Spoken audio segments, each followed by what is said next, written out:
Hey everyone, welcome to MySpace Maths. Today we're going to have a look at some of the key skills you need to have if you are aiming for some of those top grades in your GCSE maths. So as we all know, there's at least 400 marks worth of algebra across your GCSE exams.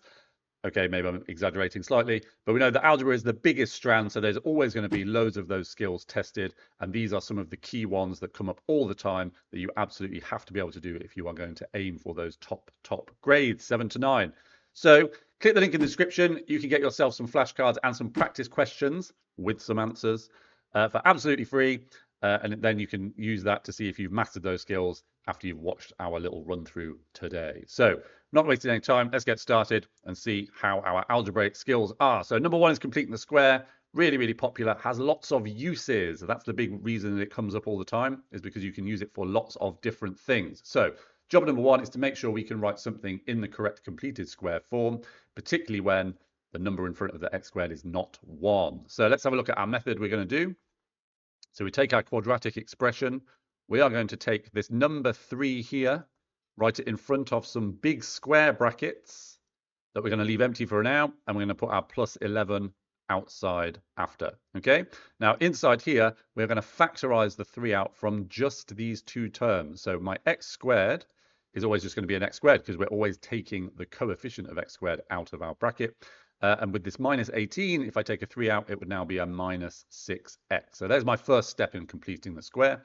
So now I go through my next step, which is to complete the square in the normal way, once we have 1x squared, for the part that's inside our square brackets. So I'm using the square brackets just to help me see, because I've got lots of brackets floating around. It's easy to get them mixed up. So we take our x here, we put it in, remember without the squared, because we're putting the squared on this bracket, and we halve the coefficient of the x term. So in this case, it's minus 6, so we halve it, is now minus 3. Now to fix our completed square, we have to make sure we take away this number here squared. So we don't worry about this sign, whether it's plus or minus. We always take away that number squared, close our square brackets, and then put our plus 11 back. So if we simplify a little bit inside, we've got our x minus 3 squared. Now remember here, minus comes after, because if we follow BIDMAS, we do our power first. So 3 squared is 9, and we're taking that away. So I put a minus 9 on, and then I have my plus 11. And now I can expand the square brackets to get 3x minus 3 squared minus 27, and then plus 11. Okay, so remember the 11 wasn't inside the bracket, so I haven't multiplied that by 3. And then I simplify the minus 27 and plus 11 together to get 3x minus 3 squared, and then minus 16. So there is my completed square form. Job done. So that's my skill, but then what can I use it for? Why is it important that I can do completing the square? So job number one, we can solve equations by using the completed square form. So we take our quadratic, that's the same one we had in part A, and we rewrite it now as our completed square equal to 0. So now we just work our way through and solve this like we normally would. So we take 16 across to the other side. Then we can divide by 3. So once we get to that point where we've got the bracket squared on its own without any numbers or anything else around, we can now square root. So we square root now to get 16 over 3, remembering that because it's quadratic, it should have two solutions. It comes from the plus and the minus. So plus minus root 16 over 3. Now we could simplify that. That's a different skill, so we'll leave that for another day. But here I would then just add the 3 on, so I get my two solutions of 3 plus or minus root 16 over 3. As we said, there is simplification you could do with that. That's a third problem. Today we're focusing on those algebra skills. So that's solving. That's one use we can use completing the square for when we don't have a calculator for our quadratic formula. Okay. For C, and another use for our completing the square, we can write down the coordinates of the turning point. So if you go to your completed square form here, we can pick out the coordinates of our turning point. So for the x one, we have to change the sign. So because it's a minus 3 inside the bracket, the x coordinate of our turning point would be positive 3. But then the y coordinate that's outside is just minus 16. That stays as it is. Note, students often get a little bit confused by this. The 3 here doesn't affect anything. That doesn't change anything. I still use the number inside the bracket with the sign swapped, and I still use the minus 16. Okay, so that's it. I've written it down. So nice and simple from our completed square. And then for D, the equation of the line of symmetry. So remembering that a quadratic has a line of symmetry through its turning point. So because we've already worked out where that turning point was, we get a vertical line through the coordinate or the x coordinate there. So we just get x equals 3 as our vertical line. So there's our method for completing the square and some of the uses for it, which we will maybe have to recognize in our exam. So remember, you can try that now if you want to. Click the link in the description. You can get emailed a copy with key points for completing the square, what it's used for, and then a question and the answer that you would be aiming for to see if you've understood the idea. So there's our first algebra skill, absolutely massively important for those grades 7 to 9. So next up, factorizing quadratics, okay? So really, really important. So on its own, we might say, oh, that's not a grade 7 to 9 skill. Well, remember, it comes up in lots of other questions that use it as part of the method, which we're going to see shortly. So it's really important to make sure we can factorize quadratics really well. So here, particularly when it's not a equals 1, i.e. we've got a number in front of our x squared. So we've got 5x squared minus 2x minus 16, and we're going to try and put that into two brackets. So 5x squared can only be made by having an x and a 5x. That's it. That's all we've got. Okay. What we then need to do is think how we can take the factors of 16, or minus 16 to be more specific, and arrange them in these two brackets so that when we multiply those brackets out, we would end up with minus 2x as our x term. Okay, so we just have to have a think. So factors of 16, we go through some of our options. So we've got 4 times 4, we've got 2 times 8, and we've got 1 times 16. So these are our different options that we have. So it's then a case of, can we work out what the best option is to get us our solution for our factorizing. So we know one's going to be plus and one's going to be minus, because we know we've got to make minus 16 when we multiply it out. So we are looking to try and put them in and see if we can make it work. So if I took a guess and said maybe I try 4 and 4, if I then multiply these two together using the oi method, so if I do x times 4, I get 4x. If I do 4 times 5x, I get 20x. I cannot make minus 2x from that pair of numbers. Okay, it does not work. So I know that that's not the correct option. So we get rid of that and we try a different one. Okay, so we get rid of that. So maybe we try 2 and 8. So if I try 2 and 8, if I do 2 times 5x, I get 10x. If I do 8 times x, I get 8x. Can I make 2x out of that, or minus 2x? Yes, I can. So if I have minus 10x, so minus 2 times 5x, and plus 8x, that gets me minus 2x, and I've now correctly factorized my quadratic. Okay, something to practice, but one of those key skills we have to have. Now, if we can factorize it, solving is then a fairly easy follow-up part. So here we're going to solve the same thing, but now equal to 0. So we can take our factorized version, 5x plus 8 equals 0. And remember, all that happens is we take the two separate brackets and say what would make those equal to 0. So we can write those as equations if we need to. I know some of you who are a bit more confident might say, I don't need to write the equation, I just write it down. But if you want to write it, you can. So we get x equals 2, that's one answer.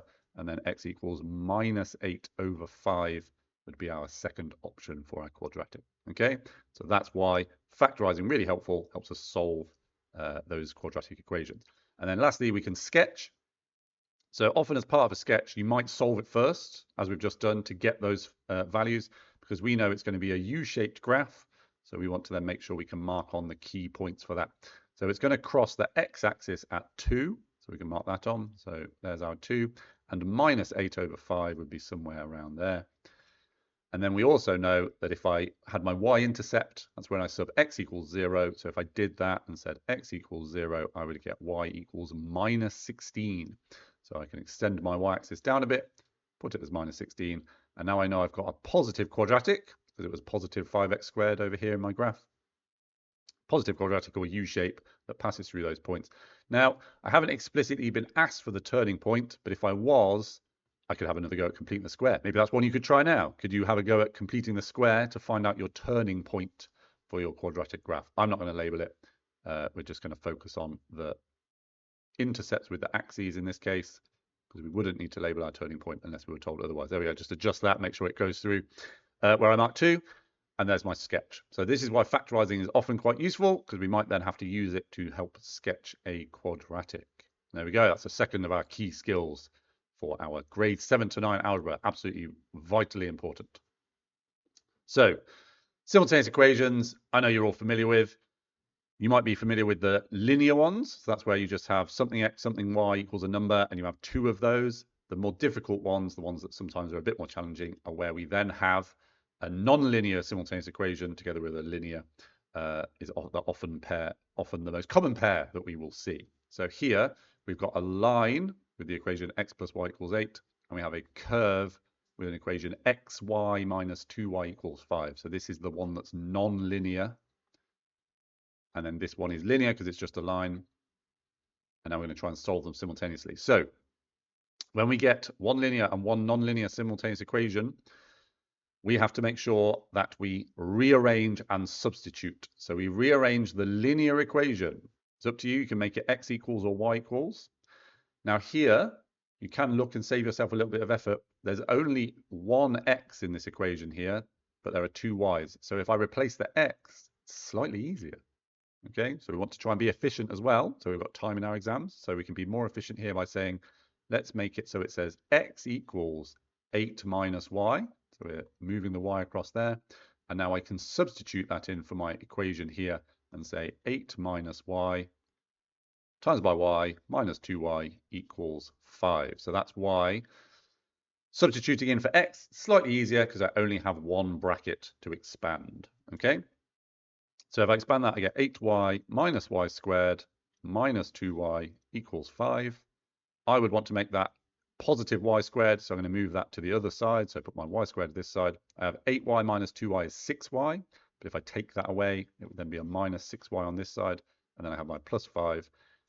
And oh look, to solve it, we would factorize. So it's that factorizing. So this is what I mean about why factorizing is an important skill if you're going for grade 7 to 9. Because it's going to pop up in other more challenging questions. So when we factorize it here, we get y minus 1 minus 5. It's a slightly easier one to factorize. So we get two values for that. We get y equals 1, y equals 5.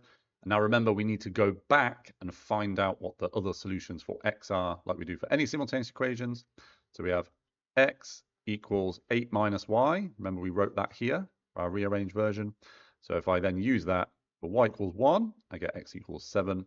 And for y equals 5, I get x equals 3. So there are my solutions. Now, what is that? When we say, what are these solutions? Our question originally, if you look, was phrased as, find the coordinates of the points of intersection.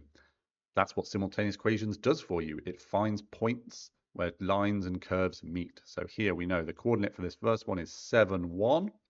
And the coordinate for this second one is 3, 5. And there are our 2 points of intersection between our line and our curve. Absolutely key skill.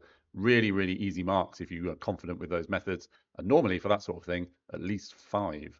So big grade swinging question, that one. So let's make sure we've got those skills on point. So remember, you can click the link in the description. You can have a go right now if you want to.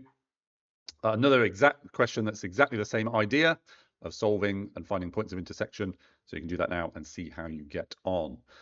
So algebraic fractions, another really big high tariff one for grade 7 to 9. Really, really important. But oh look, it's that factorizing again. Okay, I did tell you it was important.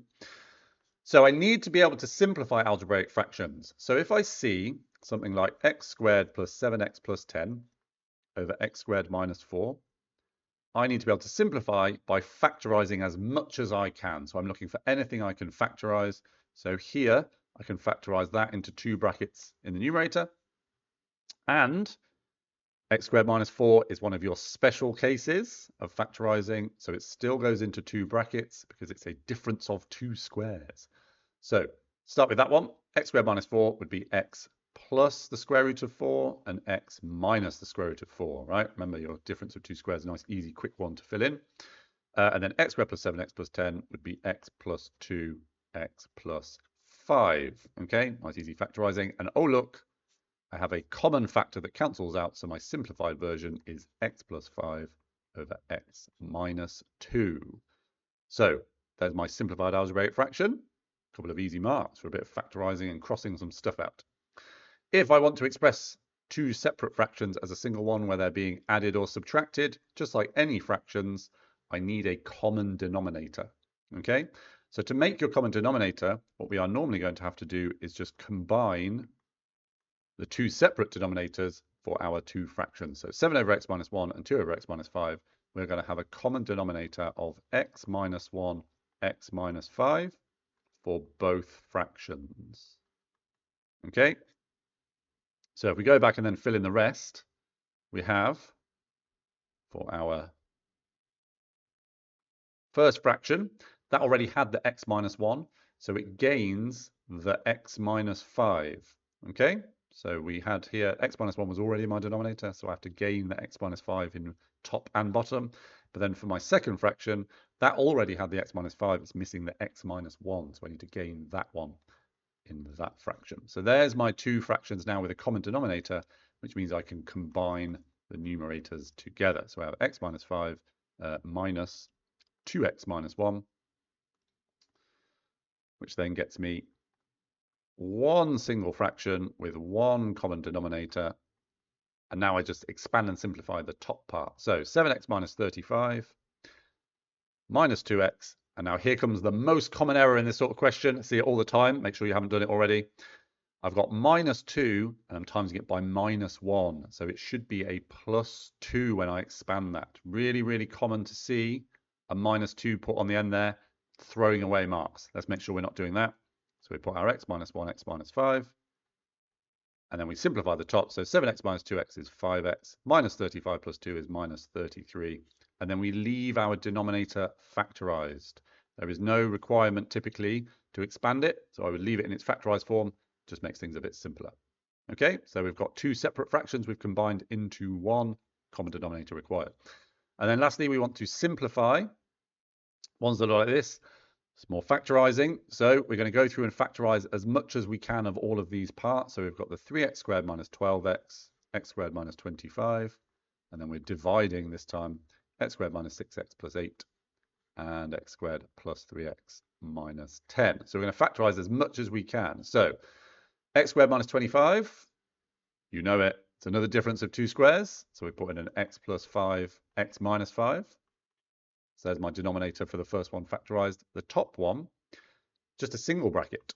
So it's going to be a 3x that I can take out of that. That leaves me with an x and a minus 4. So nothing simplifies in this fraction so far, but that's okay. On we go. So we know at the same time, actually, let's do it separately. Let's just do our factorizing first, and we'll do the dividing bit second. So x squared minus 6x plus 8. We're going to put in our x minus 2 and x minus 4. And then x squared plus 3x minus 10, we're going to have x plus 5 and x minus 2. So there's our fully factorized version. In that one, I already have something that cancels out. So I have an x minus 2, numerator and denominator. So I can do that now. Just get rid of that. So I've just got x minus 4 and x plus 5. So now if I rewrite my sum, because it is a division, but we're dividing fractions. So we know dividing fractions. We're going to flip the second one. Remember, all that's left now is the x plus 5 and the x minus 4. So we flip that and we swap this for a times. And now we can look for more cancelling. We've got an x minus 4 here, numerator, x minus 4 denominator. That goes, and we have x plus 5 numerator, x plus 5 denominator. So look at what's left is just those two parts. So all that's left after all of that factorizing and cancelling is just 3x over x minus 5. So that factorizing is super important. Part of your algebraic fractions, again, really, really simple marks to get if we know our methods and we know our factorizing. Okay, so really good one, that one. Make sure. So remember, you can click the link in the description now. We'll send you the PDF. You can have a go straight away at trying that and seeing if that is something that you can do so far. Okay, rearranging formulae. Another really important one. So there's two versions. There's our kind of more complex formulae, and then particularly the one where the variable we're making the subject appears twice. Okay, so first one, we're going to make x the subject of our formula here. So we've got p equals root of 5x to the power of 4 plus 2k, all divided by 2m. So we just work our way through. We just do one thing at a time, following normal algebraic rules. So we square both sides, p squared, 5x to the 4 plus 2k over 2m. We're going to multiply by that 2m. So we've got 2mp squared, 5x to the 4 plus 2k. We're going to move the 2k. Remember, x is what we want on its own, so we move the 2k as well. So 2m p squared minus 2k equals 5x to the power of 4. Divide by that 5, so we've got 2mp squared minus 2k, all divided by 5. That's now x to the power of 4. And then I would take the fourth root of all of that. Remember, just a little 4 there. Show what I'm doing. 2mp squared minus 2k, all divided by 5. And that is x. Okay? So not super difficult, but really important that we're doing everything in the right order and showing our correct steps. Okay? So B, our slightly more difficult one, but a really, really key skill, making sure that we can make it the subject when it appears more than once. So here I'm trying to make Q the subject and it appears twice, numerator and denominator. So we'll make sure we can get to that Q equals answer with Q only appearing once. So job number 1 is something like this, is to get rid of this fraction by multiplying up. So we've got 3p minus 2q equals 8t times 5 plus 6q. Now I've got to expand that bracket. So 3p minus 2q equals 40t plus 48qt. So now, remember that I want q to appear just once. I have to gather all the q's together, whether they've got other stuff or not, all the q's together on one side and everything that doesn't have a q on the other side. Now, there's different ways you might do this.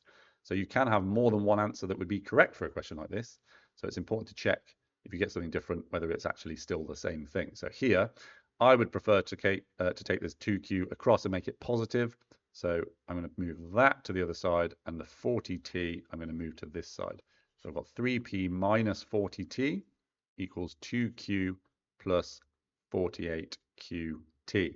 Now the problem here, and the whole idea of why these questions are slightly more difficult, is that q appears more than once. So we need to do something now that means that q only appears once. And we know how to do that. You know. We're going to factorize the q out. It's a common factor between 2q and 48qt. So we're going to factorize it out and put 2 plus 48t. So that's still the same thing. It's just factorized now, and q only appears once. That's the important bit. So 3p minus 40t, and now we divide by this whole bracket. So we take the whole bracket and divide 2 plus 48t, and that's equal to q. And we have made it the subject of the formula. So absolutely key skills, those ones. So remember, if you click the link in the description, you get some flashcards that remind you of what the key use of all of these things are, or what things you need to know. But you also get some questions to try on all of those things to see if you have got those skills mastered, and you've even got the answers to check. So have a go at that now.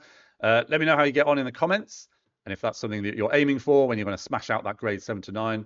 Remember, hit that like button. Helps us out, and lets everyone know that there's some awesome math stuff that's going to help them with their GCSEs, and then subscribe for more content from us at MASTERCLASS. Awesome stuff.